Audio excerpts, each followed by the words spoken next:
realize I have two rather unattractive, like, scrapes on my nose? No, it's right here. Not that my nose was incredibly attractive to begin with. This is the goods right here. I gotta protect this face. I got scraped up in a Brazilian Jiu-Jitsu class. Sorry for that. Today, we are going to discuss one of perhaps the most important topics facing humankind right now. Okay, not really. Today we're going to talk about movie adaptations made from books. We're going to cover every single movie ever made from a book. Okay, not really. Today we're going to talk about six or so movies made from books. Books that, to me, mean something. Books that were either important to me as a kid or that I loved to read now as an adult. And some of those were good movies and some of those were bad movies. If you're gonna make a movie from a book, make a good one. Long time I've been a Stephen King fan. It would help if I could make complete sentences. I have for a long time been a Stephen King fan. I have loved his work going back to when I was a kid, and there are a couple of his books that I think are truly awesome. And we can all admit that many of the movies, TV shows, whatever, made from Stephen King books have been horrible.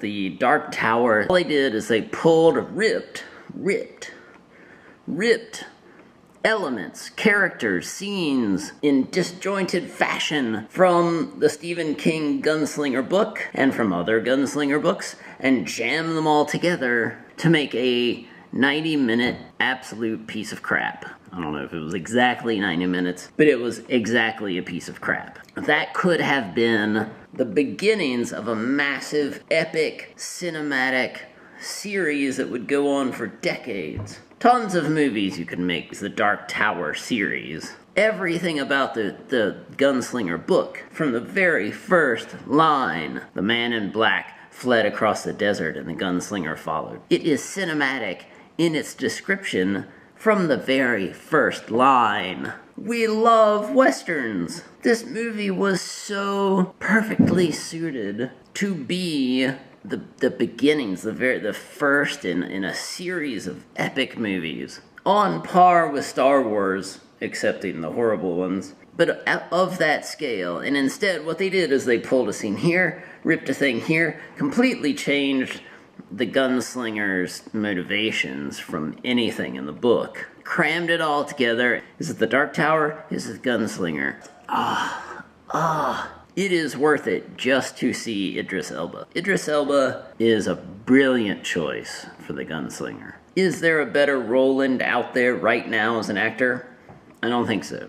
I thought this was going to be the beginning of something incredible, and instead it was cobbled together scenes, ripped from the context they were written in, focused more on Jake, not on Roland. It was bad in so many ways. Here's the thing. I believe in cinema as an art form, and I believe in that kind of writing as an art form. To have them both abused in such a way killed me. Let me contrast that with The Martian. Phenomenal book. Sorry, hang on. I just made this cup of coffee, so it's like I don't want it to sit there and cool off. The Martian as a novel was awesomely fun. All of it was an incredible read. The movie was fantastic, and they did it right. And that's when you respect the source material, you respect the form, you respect the story, and you try to tell it as well as you can within the constraints of a film. Which then brings me to A Wrinkle in Time. What else did I just see? This brings me to A Wrinkle in Time. My daughter Marley and I saw A Wrinkle in Time the other day, and she has read A Wrinkle in Time at least twice, I think, once in school and then at home. And she loves the books as much as I did. I remember those books blowing the top of my head off as a kid. And it was the first time I felt my imagination spin up and create visual images and create a world and create this thing that I had never even conceived of before. It was this massive eye-opening thing. The movie, on the other hand, they had to make it Hollywood. Okay, you cannot take the misses, who are supposed to look like bag ladies and crazy people, and turn them into, like, goddesses and stellar beings. And you want Oprah to play the role? have Oprah play the role. But that doesn't mean that she has to be grand and extravagant. The first Mrs. we encounter, she's wrapped up in bed sheets that she stole from someone's clothesline. In the movie, that's turned into a ball gown made out of bed sheets. You've got to respect the source material, because there's a reason why it was written that way. There's a reason why those visuals were described that way. Then let's jump ahead. The first obstacle they overcome. You cannot whole cloth create this sort of Dorothy Gale, Wizard of Oz moment and jam it into the beginning of the movie where this tornado pops up out of nowhere and they hop in a tree trunk and the tree trunk gets thrown over some wall that was actually just like a cliff face. And they land on the top of the cliff, and yay, they made it. Stick to the source material. Respect the source material. So when the movie ended, in case she really enjoyed it, I don't want to, ruin it for her and badmouth it as soon as the credits start rolling. So I looked at her and I was like, that was really different. That was good. It was really different from the books. I think I like the book better. And she turned to me and she was like, they didn't get any of it right. And she just went off, and I'm like, yay, this is my daughter. She gets it. She respects the source material, and she loves the books for what the books are.